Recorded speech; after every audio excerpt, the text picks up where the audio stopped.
तो आज का हमारा पहला टॉपिक है रिफ्लेक्शन ऑफ लाइट। कि रिफ्लेक्शन ऑफ लाइट होता क्या है, ये बेसिक है, ठीक है। इस चैप्टर का मतलब ही है रिफ्लेक्शन ऑफ लाइट हम पढ़ रहे हैं, तो रिफ्लेक्शन होता क्या है अब हम उसको देखते हैं। रिफ्लेक्शन लेकिन हर एक जगह हो रहा है। आप जितनी भी वस्तु को देख पा रहे हो, अपने आसपास जो भी चीज़ें आपको अपने आंखों से दिखाई दे रहा है, वो सब रिफ्लेक्शन के कारण है।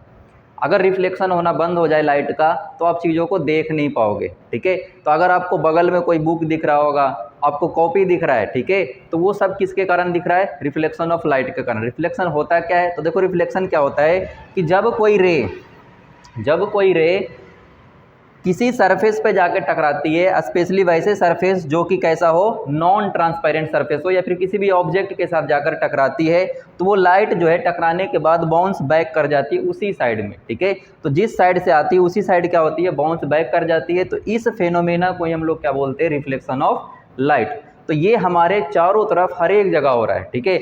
हर एक जगह क्या हो रहा है कि लाइट आता है, टकराता है, टकराने के बाद आपकी आंखों तक चला जाता है। तो ये क्या हो रहा है, रिफ्लेक्शन हो रहा है। तो रिफ्लेक्शन हमें चारों तरफ देखने को मिलता है, और रिफ्लेक्शन ऑफ लाइट के कारण ही क्या हो रहा है, हम ऑब्जेक्ट को देख पा रहे हैं, ठीक है। क्योंकि हम खुद लाइट इमिट नहीं करते, तो हमें क्या होता है कि सन का जो रे होता है वो हमारे बॉडी से टकराने के बाद रिफ्लेक्ट करती है, और रिफ्लेक्ट करने के बाद वो किसी दूसरे के आँख पर जाती है, तो वो हमें क्या कर पाता है, देख पाता है। तो वहाँ पे यूज क्या हो रहा है हमारा, रिफ्लेक्शन ऑफ लाइट। अब ये रिफ्लेक्शन ऑफ लाइट जो होता है, ठीक है, इसमें एक नियम भी होता है, ठीक है। ये जो जब भी लाइट रिफ्लेक्ट होती है किसी सरफेस से, तो एक लॉ को फॉलो करती हुई चलती है, ठीक है। उस लॉ को बोलते हैं लॉ ऑफ रिफ्लेक्शन। उस लॉ को क्या बोलते हैं, लॉ ऑफ रिफ्लेक्शन। तो अगला टॉपिक हम लॉ ऑफ रिफ्लेक्शन पढ़ेंगे, पर इसमें पहले हम जान लेते हैं कि ये जो रे आती है, ये दोनों को हम एक ही रे नहीं बोलते, ठीक है। ये दोनों का अलग अलग नाम होता है। इस रे को बोलते हैं हम इंसिडेंट रे, इसको क्या बोलते हैं हम लोग, इंसिडेंट रे। और इसको बोलते हैं हम लोग रिफ्लेक्टेड रे, इसको बोलते हैं हम लोग रिफ्लेक्टेड रे। तो ये हमारा इंसिडेंट रे है, और ये है हमारा रिफ्लेक्टेड रे। और ये मैंने एक नॉन ट्रांसपेरेंट कोई बॉडी मान लिया है, कोई भी सरफेस मान लिया है, ठीक है। तो अब हम देखते हैं लॉ ऑफ रिफ्लेक्शन क्या होता है। तो इस फिगर से हम समझेंगे लॉ ऑफ रिफ्लेक्शन होता क्या है। तो आप जरा ध्यान से समझना, अगर आपके पास कॉपी कलम आप अपने पास लेके बैठे हो तो आप लिखो, अगर नहीं लेके बैठे हो तो आप लेके आओ और कॉपी कलम खोल लो, और जो मैं बोल रहा हूँ बस उसको सुनो और बाद में उसको लिख लेना, ठीक है। मैं भी लिख दूंगा बोर्ड पे, पर अभी के लिए बस आप सुनो ध्यान से, ठीक है, कि मैं बोल क्या रहा हूँ। लॉ ऑफ रिफ्लेक्शन क्या है, आराम से। तो जो रे आती है बॉडी के पास, उस रे को तो हम लोग क्या बोलते हैं, इंसिडेंट रे। और जो रे टकराती है, टकराने के बाद बाउंस बैक कर जाती है, उस रे को क्या बोलते हैं, रिफ्लेक्टेड रे। क्या ये दो बात याद है, आने वाली रे को क्या बोलेंगे, इंसिडेंट रे। और जो आने के बाद, टकराने के बाद, ठीक है, आफ्टर रिफ्लेक्शन जो लाइट यहाँ से वापस जाती है, उसको क्या बोलते हैं, रिफ्लेक्टेड रे बोलते हैं। तो इसको हम बोलते हैं रिफ्लेक्टेड रे। अब जिस पॉइंट पर इंसिडेंट रे आकर मिलती है, या फिर जिस पॉइंट पर आकर ऑब्जेक्ट से टकराती है, उस पॉइंट को बोलते हैं पॉइंट ऑफ इंसिडेंट। यानी कि इस पॉइंट को बोलेंगे हम point of incident, point of incident. इस पॉइंट को बोलते हैं हम पॉइंट ऑफ इंसिडेंट। और पॉइंट ऑफ इंसिडेंट पे ही हम क्या करते हैं, एक परपेंडिकुलर ड्रॉ करते हैं बॉडी के ऊपर, बॉडी से एक परपेंडिकुलर ड्रॉ करते हैं, उस परपेंडिकुलर को बोलते हैं हम लोग नॉर्मल। उस परपेंडिकुलर को क्या बोलते हैं हम लोग, नॉर्मल। तो पहले आराम से पहले वर्ड को समझ लेते हैं, रिफ्लेक्शन ऑफ लाइट में कितने वर्ड यूज होते हैं। तो रिफ्लेक्शन ऑफ वर्ड में इतने ही वर्ड यूज होते हैं। एक सरफेस होता है, point of incident. Point of incident किसको बोलेंगे, जब इंसिडेंट रे आती है तो वस्तु से या फिर ऑब्जेक्ट पर जिस पॉइंट पे आकर मिलती है, उस पॉइंट को बोलते हैं पॉइंट ऑफ इंसिडेंट। और जब रे टकराने के बाद रिफ्लेक्ट कर जाती है, तो उसको बोलते हैं रिफ्लेक्टेड रे। और पॉइंट ऑफ इंसिडेंट पे ही मैं क्या करता हूँ, एक परपेंडिकुलर खींचा जाता है, उस परपेंडिकुलर को क्या बोलते हैं हम लोग, नॉर्मल बोलते हैं। अब लॉ ऑफ रिफ्लेक्शन की बारी। लॉ ऑफ रिफ्लेक्शन होता क्या है, तो लॉ ऑफ रिफ्लेक्शन के टोटल दो नियम होते हैं, दो लॉ होते हैं। फर्स्ट लॉ क्या होता है कि एंगल ऑफ इंसिडेंट जो होता है वो equal to angle of reflection. अब एंगल ऑफ इंसिडेंट क्या होता है, तो इंसिडेंट रे और नॉर्मल के बीच में जो एंगल बनता है उसको बोलते हैं एंगल ऑफ इंसिडेंट। उसको क्या बोलते हैं हम लोग, एंगल ऑफ इंसिडेंट। यानी कि इसको हम बोलते हैं एंगल ऑफ इंसिडेंट, और इसको रिप्रेजेंट किया जाता है आई से। और नॉर्मल और रिफ्लेक्टेड रे के बीच में जो एंगल बनता है उसको बोलते हैं एंगल ऑफ रिफ्लेक्शन, और इसको हम डिनोट करते हैं स्मॉल आर से।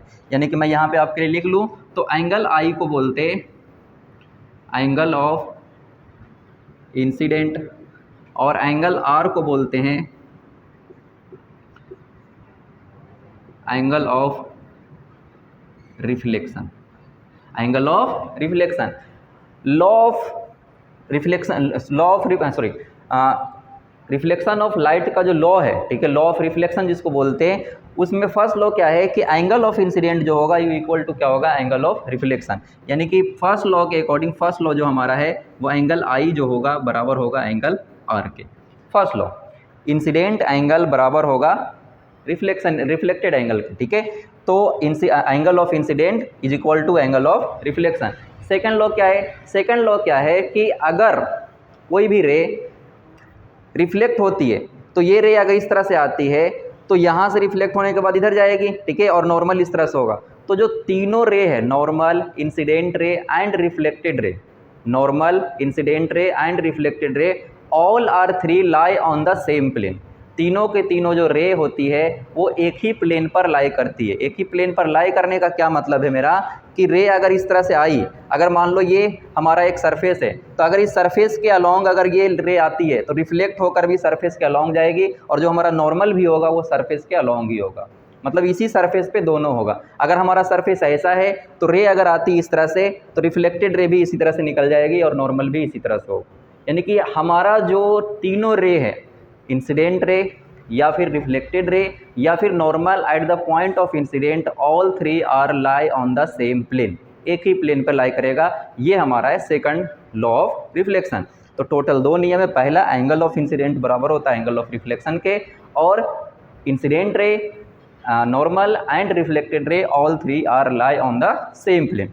इसको आप डायग्राम बना लो, मैं दोनों लॉ को अभी मैं लिख देता हूँ। तो ये मैंने आपके लिए लॉ ऑफ रिफ्लेक्शन को लिख दिया है, आप इसको उतार लो। लॉ ऑफ रिफ्लेक्शन होता क्या है, तो मैंने वही बात लिखा जो मैंने आपको बताया था कि एंगल ऑफ इंसिडेंट बराबर होता है एंगल ऑफ रिफ्लेक्शन के, ठीक है। तो यहाँ पे एंगल ऑफ इंसिडेंट बराबर है एंगल ऑफ रिफ्लेक्शन के सेकंड लॉ में, और फर्स्ट लॉ में मैंने लिखा है incident ray, reflected ray and the normal at the point of incident all are lie on same plane. तीनों के तीनों क्या होता है, एक ही प्लेन में लाई करता है। तो आप इसको उतार लो पॉज करके, मैं इसको मिटाऊंगा अब। चलिए,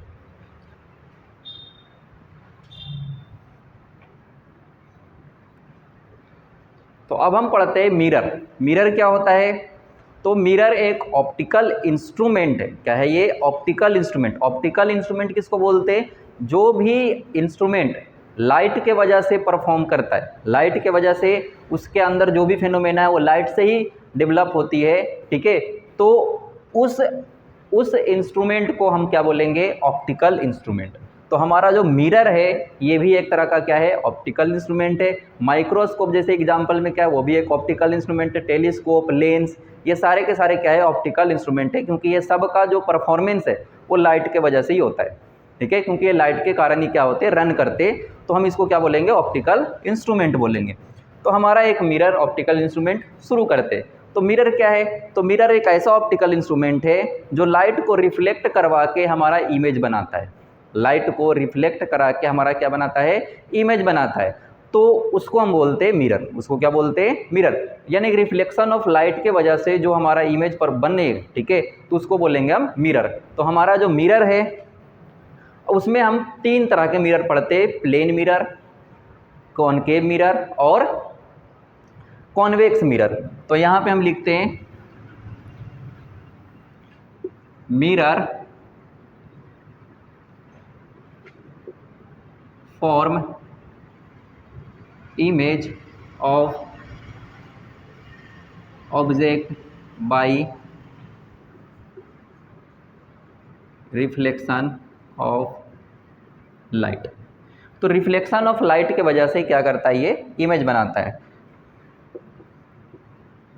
there are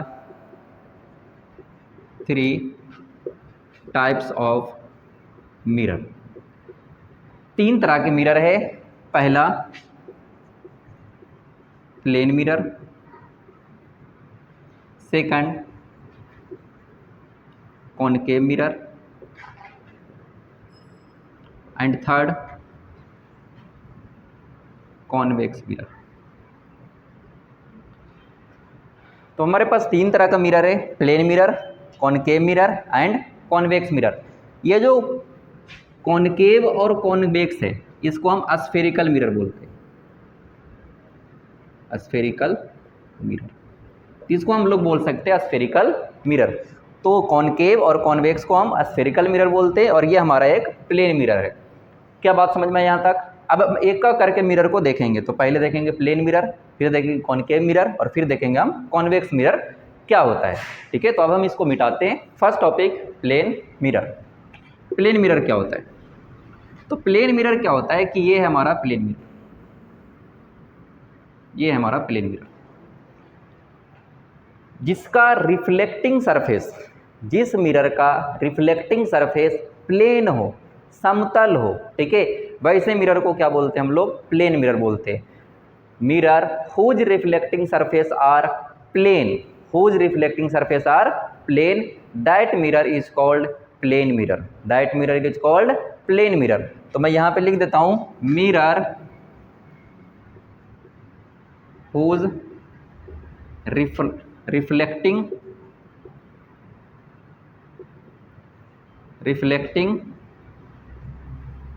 surface is plane, that mirror is called plane mirror, that mirror is called plane mirror। जिसका रिफ्लेक्टिंग सरफेस प्लेन होता है उसको क्या बोलते हैं हम? Plane mirror. अब रिफ्लेक्टिंग सरफेस क्या होता है? तो जिस सरफेस के सामने हम लोग खड़ा होते हैं, ठीक है, जौन सा सरफेस हमारा इमेज बनाने के लिए रिस्पॉन्सिबल होता है, उस सरफेस को बोलते हैं हम रिफ्लेक्टिंग सरफेस। उस सरफेस को क्या बोलते हैं हम लोग? Reflecting surface. तो ये मैंने एक प्लेन मिरर बनाया, तो प्लेन मिरर का जो ये वाला सरफेस है, ठीक है, इस तरफ का सरफेस जो है उसको हम बोलेंगे रिफ्लेक्टिंग सरफेस, और दूसरा वाला जो पार्ट है वो उसको पेंटेड पार्ट बोलते हैं, वो पेंट है, कोटेड है वो। ठीक है, उसको सिल्वर से हम कोट करते। अब सिल्वर से क्यों कोट करते हैं इसका भी एक कहानी है। ठीक है, सिल्वर एक ऐसा मेटल है जो क्या उसके अंदर प्रॉपर्टी होता है कि वो ज़्यादा से ज़्यादा लाइट को क्या करे? रिफ्लेक्ट करवा सकता है। ठीक है, इसलिए इस पे ऊपर हम सिल्वर कोटिंग करते। तो एक साइड में मैंने सिल्वर कोटिंग कर दिया और दूसरे साइड को मैंने ऐसे ही छोड़ दिया, जिसको हम बोलते हैं रिफ्लेक्टिंग सरफेस। तो इसको, और ये इसका सरफेस प्लेन है, इसके वजह से इसको क्या बोलेंगे हम? प्लेन मिरर बोलेंगे। क्या बात समझ में आया यहाँ तक? अब इसके बाद हम देखते हैं कि प्लेन मिरर की प्रॉपर्टी क्या होती है। तो प्लेन मिरर का क्या होता है कि अगर मान लो ये एक ऑब्जेक्ट है, यहाँ पे एक कोई पॉइंट ऑब्जेक्ट में लेता हूँ, तो पॉइंट ऑब्जेक्ट अगर मैं यहाँ पे लेता हूँ तो यहाँ से अगर रे जाती है, ठीक है, तो ये सरफेस से टकराने के बाद क्या होगी? आगे की तरफ निकल जाएगी इस तरह से। तो इसको बोलेंगे हम इंसिडेंट रे, इंसिडेंट रे, और इसको बोलेंगे हम रिफ्लेक्टेड रे। इसको इंसिडेंट रे, इसको रिफ्लेक्टेड रे। जिस पॉइंट पे टकराती है उसको बोलते हैं पॉइंट ऑफ इंसिडेंट, और वहाँ से हम खींचते हैं क्या? नॉर्मल। वहाँ से क्या खींचते हैं हम लोग? नॉर्मल। अब ये भी एक कहानी है कि ये रे टकराने के बाद ऊपर क्यों गई? ये रे टकराने के बाद नीचे भी आ सकती थी इस तरह से, नीचे क्यों नहीं आई? ऊपर की तरफ ही क्यों शिफ्ट कर गई? तो इसका कारण है लॉ ऑफ रिफ्लेक्शन। ये रे है, अगर मिरर से रिफ्लेक्ट होता है तो इसको लॉ ऑफ रिफ्लेक्शन को फॉलो करना पड़ेगा। अगर ये लॉ ऑफ रिफ्लेक्शन को फॉलो नहीं करता है तो ये किसी तरह का रे डायग्राम रिफ्लेक्ट कर ही नहीं सकता। मैंने क्या बोला था? लॉ है। ये लॉ होने का क्या मतलब है कि हर एक जगह क्या है? ये पॉसिबल है। ठीक है, इसमें कोई मना नहीं कर सकता कि ये लॉ ऑफ रिफ्लेक्शन यहाँ पे फॉलो नहीं होगा। अगर वहाँ पे लाइट रिफ्लेक्ट हुआ है तो लॉ ऑफ रिफ्लेक्शन वहाँ पे फॉलो होगा, अगर नहीं हो रहा तो उसका भी कोई कारण होगा। ठीक है, तो यहाँ पे तो सिंपल है कि लाइट जो है ये ऑब्जेक्ट से निकली है और मिरर पे जा गई है, उसके बाद रिफ्लेक्ट हुई, तो लॉ ऑफ रिफ्लेक्शन फॉलो करना पड़ेगा। और लॉ ऑफ रिफ्लेक्शन फॉलो करना पड़ेगा तो लॉ ऑफ रिफ्लेक्शन क्या है कि एंगल ऑफ इंसिडेंट बराबर होना चाहिए एंगल ऑफ रिफ्लेक्शन के। अगर रे इधर होता तो ये हमारा एंगल ऑफ रिफ्लेक्शन बनता, तो क्या आई बराबर आर हो सकता था इस समय? तो आई बराबर आर नहीं होता, इसीलिए हम क्या करते हैं? इसको नीचे की तरफ नहीं लेंगे, हम किधर जाएगा? ये फिर ऊपर की तरफ जाएगा। तो ये हो गया लॉ ऑफ रिफ्लेक्शन फॉलो। अब रे से एक और रे, ऑब्जेक्ट से एक और रे निकली इस तरह से, और ये इधर रिफ्लेक्ट हुई। सेम चीज़ यहाँ भी होगा, रे इधर गई, आगे गई। अब देखो इमेज, कुछ डिफिनीशन अभी मैं बता रहा हूँ, ठीक है, बाद में भी बताऊँगा जब हम इसको पढ़ाएंगे। अभी मैं इसलिए बता रहा हूँ क्योंकि मैं यहाँ पे प्लेन मिरर समझा रहा हूँ, तो प्लेन मिरर समझाने के लिए मुझे थोड़ा सा आगे की टॉपिक को पीछे खींचना पड़ता है। ठीक है, तो फर्स्ट बात, ऑब्जेक्ट हम उसी पॉइंट को बोलेंगे जहाँ से इंसिडेंट रे निकलेगी। जहाँ से क्या निकलेगी? Incident ray. इंसिडेंट रे जहाँ से निकलती है उस पॉइंट को बोलते हैं हम ऑब्जेक्ट, उस पॉइंट ऑब्जेक्ट को क्या बोलते हैं हम ऑब्जेक्ट बोलते हैं। और जहाँ पे रिफ्लेक्टेड रे मिलती है, जहाँ पे रिफ्लेक्टेड रे मिलती है या फिर जिस पॉइंट से रिफ्लेक्टेड रे आती हुई दिखाई देती है उस पॉइंट को बोलेंगे, उस पॉइंट ऑफ सोर्स को हम बोलेंगे, उस पॉइंट ऑफ सोर्स को बोलेंगे इमेज। उस पॉइंट ऑफ सोर्स को क्या बोलेंगे हम लोग, इमेज बोलेंगे। तो जिस पॉइंट से इंसिडेंट रे निकले उसको ऑब्जेक्ट बोलते हैं, और जिस पॉइंट से, जिस पॉइंट पर या फिर जिस पॉइंट से रिफ्लेक्टेड रे निकले या फिर मिले जिस पॉइंट पे, उसको हम इमेज बोलते हैं। तो यहाँ पे देखो ये ऑब्जेक्ट हो गया, क्योंकि यहाँ से क्या निकल रहा है, इंसिडेंट रे निकल रहा है, तो ये हो गया ऑब्जेक्ट। लेकिन ये रिफ्लेक्टेड रे है, ये रिफ्लेक्टेड रे है, इस ऑब्जेक्ट का एक इमेज बनना चाहिए। पर इमेज अगर देखो तो ये रे और ये रे दोनों रे निकली है, और ये दोनों रे क्या हो रही है, कहीं और जा रही है। तो हम इस रे को पीछे बढ़ाते हैं, इस रे को क्या पढ़ते हैं, पीछे बढ़ाते हैं। तो जब हम पीछे बढ़ाएंगे यहाँ से, तो इस रे को जब पीछे बढ़ाएंगे तो देखो ये कहीं एक पॉइंट पे क्या हो रहा है, मीट करता हुआ दिखाई दे रहा है। ये देखो, इस रे को हम बोलेंगे इमेज, इसको क्या बोलेंगे हम लोग, इमेज। तो ये हमारा इमेज बना इस ऑब्जेक्ट का। क्यों ऐसा इमेज मैंने बोला, क्योंकि ये एक ऐसा पॉइंट है जिससे हमको ऐसा कल्पना हो रहा है कि ये दोनों रे जो है इसी पॉइंट से निकलता हुआ दिखाई देता है। ऐसा होता नहीं है, पर मुझे कल्पना ऐसा हो रहा है। तो जिस पॉइंट से रिफ्लेक्टेड रे निकलती है उसी पॉइंट पे तो हमारा इमेज बनता है, तो उस पॉइंट पे मैंने बना दिया इमेज। क्या बात समझ में आया, प्लेन मिरर में इमेज कैसे बनता है। और ऐसे पॉइंट को, ऐसे इमेज को जो हम कल्पना करके बनाते हैं, वैसे इमेज को बोलते हैं वर्चुअल इमेज। वैसे इमेज को क्या बोलते हैं, वर्चुअल इमेज। अगर रियली में लाइट रिफ्लेक्टेड रे आपस में कट करती तो उसको हम बोलते हैं रियल इमेज, उसको क्या बोलते हैं हम लोग, रियल इमेज। तो ये हमारा एक वर्चुअल इमेज है। तो प्लेन मिरर जो है हमेशा वर्चुअल इमेज ही बनाता है। तो ये आप रे डायग्राम इसका लिख लेना, ठीक है, ये बहुत ही इंपॉर्टेंट है। अब हम इसकी प्रॉपर्टी के बारे में बात करेंगे, ठीक है, जबकि हमें सामने दिख रहा है इसकी क्या क्या प्रॉपर्टी है। तो मैं पहली बता दूं प्रॉपर्टी क्या होता है, कि अगर हमें इमेज बनाए वर्चुअल, इमेज कैसा बनाए, वर्चुअल, तो वर्चुअल इमेज हमेशा इरेक्ट होती है। इरेक्ट होने का क्या मतलब है कि अगर हम इस तरह से खड़े हैं तो हमारा जो इमेज होगा वो भी हमारी तरफ मुंह करके इसी तरह से खड़ा होगा, उसका भी मुंह ऊपर होगा और पैर नीचे होगा। क्या बात समझ, उसको बोलते हैं इरेक्ट। दूसरा पॉइंट कि हम जितना मिरर से दूर खड़े होंगे हमारा इमेज भी उतना ही मिरर से क्या होगा, पीछे खड़ा रहेगा, उसको बोलते हैं हम सेम डिस्टेंस का होगा, ठीक है। थर्ड पॉइंट होगा कि हमारा जो इमेज है वो लैटरली इन्वर्टेड होगा। लैटरली इन्वर्टेड होने का क्या मतलब है कि अगर मैं ऐसे खड़ा हूँ और वो भी मेरे सामने मेरी तरफ फेस करके खड़ा हो तो क्या होगा, मेरा जो दायां हाथ है वो उसका बायां हाथ हो सकता है, ठीक है, हो सकता है, क्या होता है, आप किसी दूसरे आदमी के सामने ऐसे खड़ा हो जाओ, वो भी आपकी तरफ मुंह करके खड़ा है, तो जो आपका राइट हैंड है उसी के सामने उसका क्या होगा, लेफ्ट हैंड होगा, तो उसको बोलते हैं लैटरली इन्वर्टेड हो जाना। तो वो लैटरली इन्वर्टेड होता है। क्या बात समझ में आया, लैटरली क्या होता है, वो इन्वर्टेड होता है। और इमेज का जो साइज होता है वो ऑब्जेक्ट के साइज के बराबर होता है, छोटा बड़ा नहीं होता, ठीक है। तो इमेज का साइज भी क्या होता है, ऑब्जेक्ट के साइज के इक्वल होता है। तो यही हमारा प्रॉपर्टी है प्लेन मिरर का। अभी हम उसी चीज़ को लिख देंगे, इसको उतारो। मैंने 4 प्रॉपर्टी लिख दिया प्लेन मिरर का, आप इसको उतार लो।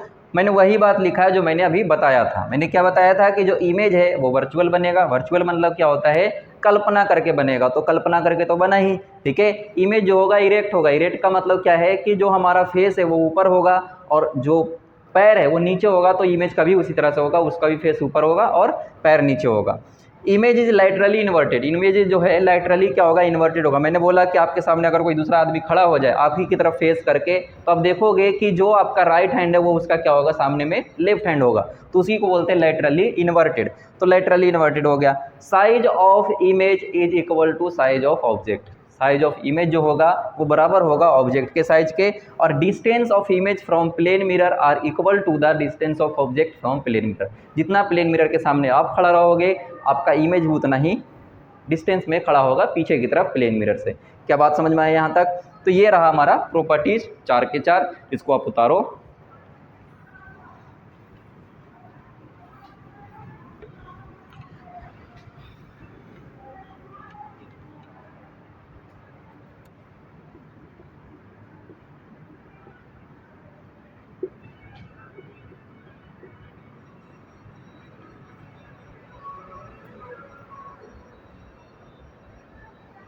अगला टॉपिक है हमारा स्फेरिकल मिरर। स्फेरिकल मिरर क्या होता है, तो स्फेरिकल मिरर समझने से पहले आपको समझना पड़ेगा स्फेयर क्या होता है, ठीक है। तो स्फेयर क्या होता है कि स्फेयर क्या होता है, एक बॉल को बोलते हैं स्फेयर, ठीक है। 3D बोर्ड 3D स्ट्रक्चर होता है ये, ठीक है, सर्कुलर टाइप का, तो उसको स्फेयर बोलते हैं। तो अगर मैंने एक मान लो ग्लास का एक हॉलो स्फेयर ले लिया, हॉलो स्फेयर का मतलब है जो अंदर से खाली है, सिर्फ उसका एक सरकमफेरेंस है ऊपर की तरफ, ठीक है, जिसको हम कर्वेचर बोलेंगे, जिसको क्या बोलेंगे हम लोग, कर्वेचर। अगर हम एक सर्कल की पार्ट बोलते हैं, अगर हमारे पास एक सर्कल होता है, ठीक है, एक सर्कल होता है इस तरह से, तो सर्कल का कुछ हिस्सा को मैं काटता हूँ तो इसको बोला जाता है आर्क, इसको क्या बोला जाता है, आर्क। लेकिन अगर कोई स्फेयर होता है, क्या होता है वहाँ पे, स्फेयर होता है, तो स्फेयर के कुछ हिस्से को हम जब काटते हैं तो इसको हम आर्क नहीं बुलाते, इसको बुलाते हैं कर्वेचर। इसको क्या बुलाते हैं हम लोग, कर्वेचर, क्योंकि जब हम यहाँ से काटेंगे तो ये एक लाइन नहीं होगा, ये एक सरफेस होगा, ये क्या होगा, सरफेस होगा। अब कहीं पे ले लो कि जैसे मान लो ये स्फेयर है, तो इसको हम यहाँ से कुछ काट लिए तो ये क्या बनेगा, एक सरफेस पूरा बन के तैयार होगा, तो उसको हम कर्वेचर बोलते। तो अभी हमको कुछ इसी तरह से समझना है कि हमारे पास एक स्फेयर है, हमारे पास एक क्या है, स्फेयर है। उस स्फेयर से मैंने क्या किया, उस स्फेयर को मैंने बीच से काट दिया। अब बीच से काट दिया तो क्या हुआ कि ये दो टुकड़ों में बंट गया, ठीक है। अब ये दो टुकड़ों में बंटने के बाद ये भी एक कर्वेचर है, ये भी एक कर्वेचर है।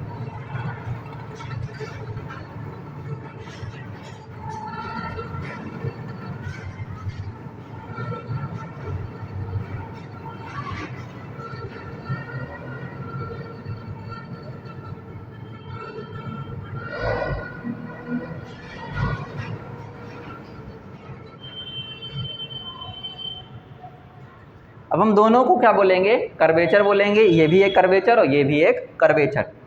अब ध्यान से समझना, ये पूरा एक हॉलो था, सरफेस है इसके पास। अब मैं क्या करता हूँ, इस कर्वेचर को, इसके पीछे के हिस्से को क्या करता हूँ, मैं इस तरह से पेंट कर देता हूँ, ऐसे पेंट कर देता हूँ, और इसमें मैं उसके अपोजिट करता हूँ, अंदर के हिस्से को क्या करता हूँ, पेंट कर देता हूँ, ऐसे, ठीक है। तो पेंट करने से ये जो इस वाले हिस्से को उधर जाओ, ठीक है, सेंटर इसका किधर है, कहीं यहाँ होगा स्फेयर का सेंटर। तो देखो इस वाले आर्क को, इस वाले कर्वेचर को जो मैंने देख रहा हूँ इधर का, जो मैं बाहर की तरफ पेंट किया हूँ, ठीक है, तो वैसे कर्वेचर वाले मिरर को, ये तो मिरर बन गया ना, क्योंकि इसका एक साइड मैंने क्या किया, पेंट कर दिया, तो ये एक मिरर बन चुका है। तो जब ये मिरर बन चुका है, तो जब ये मिरर बना है, ठीक है, तो इसका जो रिफ्लेक्टिंग सरफेस है वो क्या है, towards the centre of curvature, या फिर towards the centre of sphere, sphere के सेंटर के सामने है। तो ऐसे मिरर को बोलते हैं हम कॉनकेव मिरर। इसको क्या बोलते हैं हम लोग, कॉनकेव मिरर। इसको बोलेंगे कॉनकेव मिरर, इसको बोलेंगे हम कॉनकेव मिरर, इसको हम कॉनकेव मिरर बुलाते। और अगर हमारा जो कर्वेचर जो बना है, ठीक है, जो मिरर बना है, उस मिरर का reflecting surface away from the centre of curvature हो, away from the centre of curvature, या फिर away from the centre of sphere हो, ठीक है, तो वैसे को बोलते हैं हम कॉन्वेक्स, इसको बोलते हैं हम लोग कॉन्वेक्स मिरर, इसको कॉनकेव मिरर और इसको बोलेंगे हम कॉन्वेक्स मिरर, ठीक है। तो स्फेरिकल मिरर टू टाइप्स का होता है, दोनों एक स्फेयर का पार्ट होता है, स्फेयर का कुछ कर्वेचर होता है, उसके एक हिस्से को मैं पेंट कर देता हूँ तो उससे बनता है मिरर। अगर उसका जो रिफ्लेक्टिंग सरफेस है वो सेंटर के सामने है तो उसको कॉनकेव मिरर बोलेंगे, और अगर उसका reflecting surface away from the centre of curvature है तो उसको क्या बोलेंगे, हम कॉन्वेक्स मिरर बोलेंगे। अब हम इसका डिफिनीशन और साथ साथ इसका पिक्चर अलग बनाते हैं, ठीक है। ये बना कैसे, ये मैंने तुमको बताने के लिए किया था।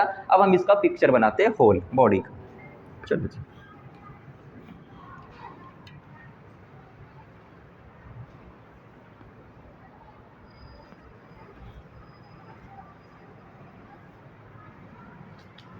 कॉनकेव मिरर क्या होता है, तो ये मैंने डिफिनेशन लिखा है कि whose reflecting surface is curve inward that is face towards the centre of sphere is called concave mirror. इसका बोलने का मतलब है कि जिसका रिफ्लेक्टिंग सरफेस कर्व होता है, जिसका रिफ्लेक्टिंग सरफेस कर्व होता है और जिसका रिफ्लेक्टिंग सरफेस हमारा सेंटर ऑफ स्फेयर की तरफ फेस करके खड़ा होता है, उसे हम बोलते हैं, उस मिरर को बोलते हैं, उस कर्वेचर को ही बोलते हैं हम कॉनकेव मिरर। उस कर्वेचर को क्या बोलते हैं हम लोग, कॉनकेव मिरर। तो ये डायग्राम रहा हमारा, ये हमारा कॉनकेव मिरर है, और ये कॉनकेव मिरर जो था वो किसी ना किसी स्फेयर का पार्ट रहा होगा शुरू से ही, ठीक है। ये हमारा कॉनकेव मिरर है। इसको कौन सा स्फेयर का पार्ट रहा होगा, तो मैंने ऐसे डॉट डॉट करके बनाया है, और उस स्फेयर का जो सेंटर है वो देखो इसके रिफ्लेक्टिंग सरफेस के सामने खड़ा हुआ है, ठीक है, या फिर सामने है, तो इसको बोलते हैं हम कॉनकेव मिरर।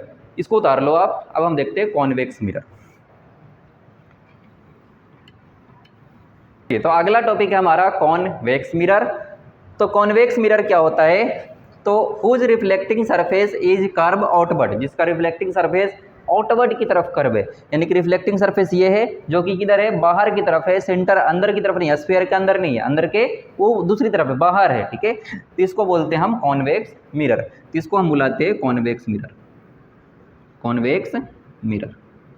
या फिर हम इसको ये भी बोल सकते हैं कि जिसका रिफ्लेक्टिंग सरफेस जो है away from the centre of sphere है, ये सेंटर ऑफ स्फीयर है, स्फीयर का ये सेंटर है, तो उसका रिफ्लेक्टिंग सरफेस क्या है? Away from the centre of sphere है। क्या बात समझ में आया यहाँ तक? तो ये था हमारा आज का क्लास, ठीक है। आपको ये क्लास पसंद आता है तो आप लोगों से शेयर करो, ठीक है, और लोगों को मदद करो, इसको बताओ सबको, ठीक है।